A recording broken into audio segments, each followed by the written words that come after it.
vacinação contra a Covid-19 no Brasil pode começar entre 20 de janeiro e 10 de fevereiro. Mas, para isso, segundo o Ministério da Saúde, é preciso que os laboratórios entrem com um pedido de registro junto à Anvisa. Até agora, foram destinados mais de 64 bilhões de reais para auxiliar estados e municípios no combate à doença. Segundo o Ministério da Saúde, o governo está pronto para receber as vacinas e começar a imunização. Para iniciarmos efetivamente a vacinação, nós precisamos de que os fabricantes, os produtores, obtenham o registro junto à Anvisa, quer seja emergencial ou regular, vamos dizer assim, tá? E que eles entreguem doses suficientes para que sejam distribuídas. O processo leva em conta a segurança da população. O Ministério tem pressa, sente angústia, mas prima, como foi falado, primeiro, pela segurança e pela eficácia da vacina. Estamos evitando todos os esforços, seja por meio de aquisições no território nacional, como de importação de vacinas, para que possamos ajudar estados e municípios a efetivar essa imunização para a nossa população. Desde o início da pandemia, o Ministério da Saúde destinou 198 bilhões de reais para o enfrentamento da doença. Os recursos foram usados para a compra de medicamentos, de equipamentos de proteção individual, para a habilitação de leitos de UTI. Nesta semana, por exemplo, foi autorizada a prorrogação de 171 leitos de suporte aos pacientes com insuficiência respiratória para evitar o agravamento da doença. Ontem à noite, a Anvisa recebeu o pedido de autorização de pesquisa clínica de fase 3, que é a pesquisa com seres humanos para a vacina Sputnik da Rússia. A solicitação foi apresentada pelo laboratório União Química. Com o pedido, a agência vai analisar o protocolo de pesquisa em até 72 horas. E a partir de hoje, para entrar no Brasil de avião, os viajantes vindos do exterior devem preencher a declaração de saúde do viajante e apresentar teste negativo para a Covid-19. A declaração está disponível no site formulário.anvisa.gov.br. Durante a pandemia, aumentou o número de pessoas acima do peso ou com obesidade no Brasil. E com o ganho de peso, outras doenças podem surgir, como a hipertensão e o diabetes. Para atender a esses pacientes, a rede de atenção primária do SUS ganhou um reforço. Mais da metade da população adulta do país está acima do peso.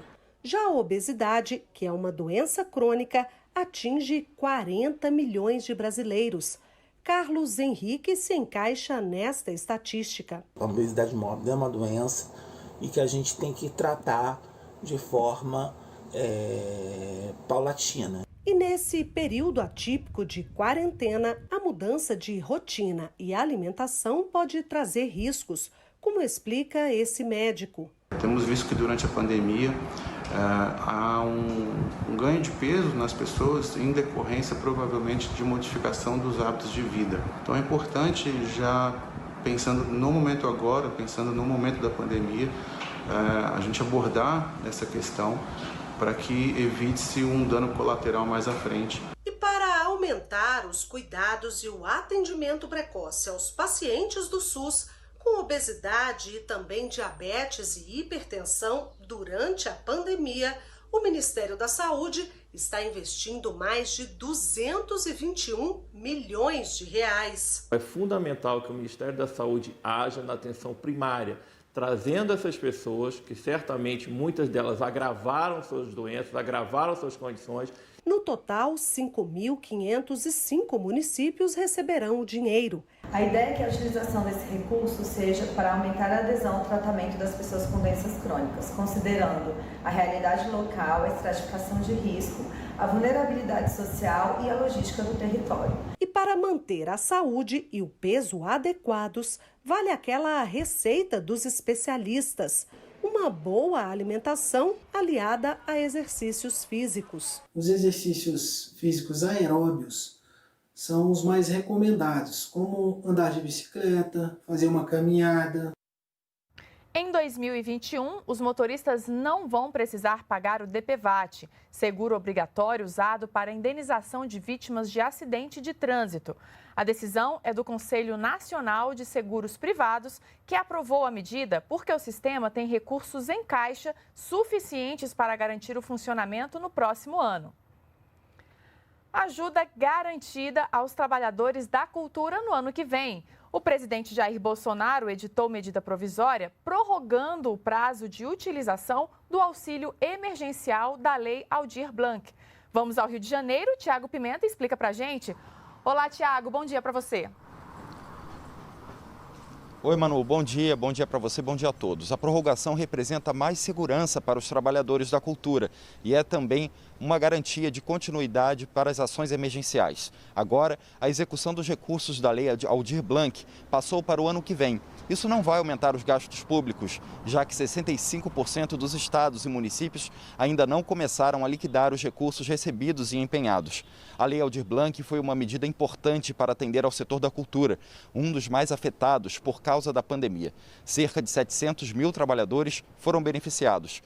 E por falar em assistência aos trabalhadores, o PRONAMP, Programa Nacional de Apoio às Microempresas e Empresas de Pequeno Porte, que manteve empregos e estabelecimentos durante a pandemia, também vai ter recursos garantidos no ano que vem por meio do Fundo Garantidor de Operações. Bolsonaro sancionou o projeto de lei que aumenta a participação da União no fundo e abriu crédito extra de 10 bilhões de reais para assegurar o repasse desse dinheiro às empresas atendidas pelo programa. É com você, Manu. Obrigada, Tiago. As contas do governo registraram um déficit de 18,2 bilhões de reais em novembro.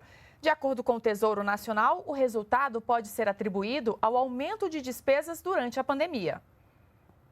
Para enfrentar a pandemia da Covid-19, o governo federal desembolsou este ano mais de 600 bilhões de reais.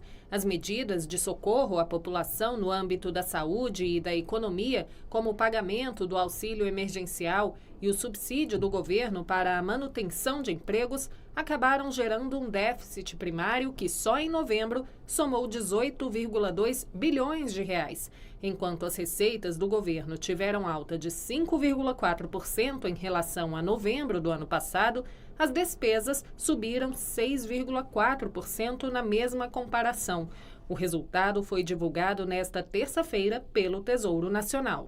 Obviamente, se for uma despesa extraordinária, ela pede um crédito extraordinário, ela se justifica pela imprevisibilidade, urgência e relevância. Então, se relacionada aos efeitos econômicos, sociais, de saúde relacionados à pandemia, ela não precisa obedecer ao teto dos gastos e, consequentemente, não reduz as despesas discricionárias. A Caixa encerrou ontem o último ciclo de pagamentos do auxílio emergencial. Os saques e transferências para quem recebeu o benefício serão liberados a partir do dia 27 de janeiro. O pagamento do auxílio foi responsável pela maior parte das despesas extras do governo durante a pandemia. Em entrevista para a Voz do Brasil nesta terça-feira, o presidente da Caixa, Pedro Guimarães, falou do legado que fica para a população que passou a ter acesso aos serviços bancários. A partir de agora, 105 milhões de pessoas, o total de brasileiros que têm conta no Banco Digital da Caixa, no Caixa Tem, que podem ter essa conta de graça e manter isto mesmo após o término do auxílio. Ou seja, esta é uma conta que veio para ficar e que vai fazer a diferença para dezenas de milhões de brasileiros. Apesar do ano difícil, o setor portuário brasileiro conseguiu se destacar. E a previsão do governo é de que sejam movimentados até 2022 cerca de 30 bilhões de reais em investimentos. Em 2019, foram movimentados nos portos brasileiros mais de 1 bilhão e 100 milhões de toneladas de produtos como minério de ferro, petróleo e derivados, além de grãos como soja e milho. Nos próximos 2 anos, a previsão de investimentos para o setor portuário é de 30 bilhões de reais. Para 2021 e 2022, nós temos algo em torno aí de 30 leilões a serem realizados, nos diversos portos do país, e temos uma carteira de mais de 60 contratos de adesão de terminais de uso privado a serem assinados. O setor portuário brasileiro subiu 13 posições no ranking de modais do Fórum Econômico Mundial. Outro índice que mostra avanços no setor é a premiação Portos Mais Brasil, do Ministério da Infraestrutura. Pela primeira vez foram reconhecidas as melhores práticas em gestão e desempenho. O terminal de Paranaguá, no Paraná, venceu em 2 das 4 categorias do prêmio. Demonstrou a grande evolução na administração portuária. Administradores profissionais, administradores compromissados. Isto gera um grande resultado de atração de investimentos pela iniciativa privada na infraestrutura portuária do Brasil. E com a previsão de novos leilões e contratos, o setor portuário no Brasil deve gerar mais emprego e renda para acelerar a retomada da economia. Em um ano onde a pandemia do novo coronavírus afetou a economia, o setor portuário brasileiro cresceu. De janeiro a outubro foram embarcadas quase 954 milhões de toneladas, um aumento de 3,64% em relação ao mesmo período do ano passado, segundo a Agência Nacional de Transportes Aquaviários. Para manter tudo em funcionamento, foi preciso primeiro alterar a legislação para garantir a proteção dos trabalhadores.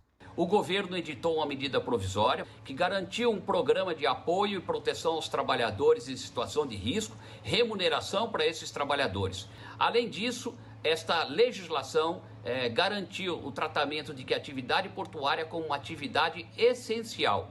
Também não faltaram investimentos, como a obra de dragagem no Porto de Rio Grande, no Rio Grande do Sul. 500 milhões de reais que vão inserir o porto nas grandes rotas de navegação. Para aumentar a competitividade e os investimentos no setor, o programa de concessões avançou em 2020, com 19 leilões de terminais portuários.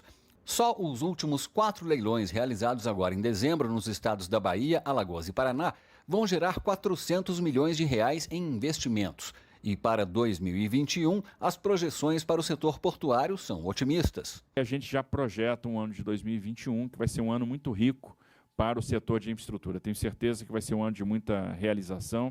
Outra aposta para o setor no ano que vem é a modernização da navegação de cabotagem, aquela feita entre os portos brasileiros. É o programa BR do Mar, que traz novas regras para fretamentos de embarcações. O objetivo do governo é aumentar a concorrência nessa modalidade de transporte, reduzir custos e gerar empregos. A estimativa é ampliar em 40% a frota marítima de cabotagem nos próximos 3 anos. Aprovado pela Câmara, o projeto agora segue para o Senado. Se a gente tiver uma matriz de transportes mais equilibrada, no final das contas a gente aumenta a sinergia, aumenta a eficiência, reduz o custo e passa a ter mais pernas de transporte. O Brasil em Dia fica por aqui. Nos acompanhe também pelas nossas redes sociais.